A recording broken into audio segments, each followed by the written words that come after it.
Hello everyone, welcome to my YouTube channel.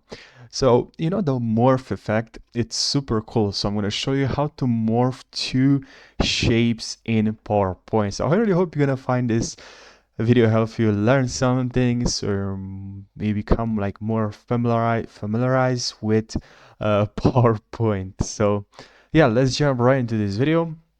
I'm going to create here these shapes.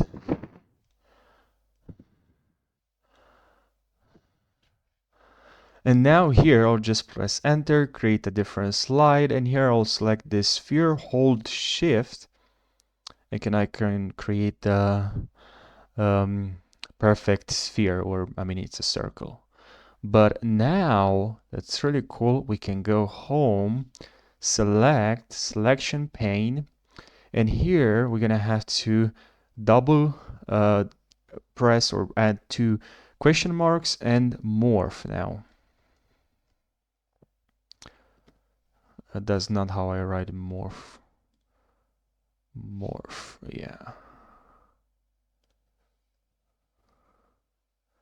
All right.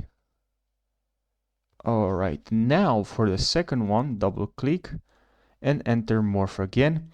Now this won't work because we also have, you see it doesn't work.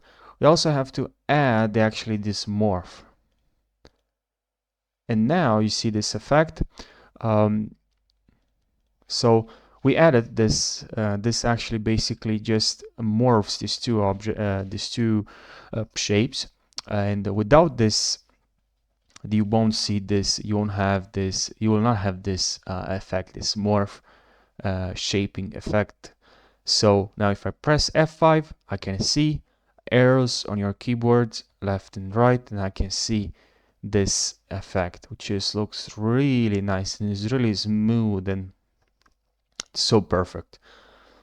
It looks really nice, and you can create so many other cool transitions with this morph effect. All right, so I already hope you found this helpful. Now you're more I hope you have a deeper understanding of PowerPoint. So thank you so much for watching. Subscribe for more tutorials, and I'll see you in the next video. Take care, and I wish you the best.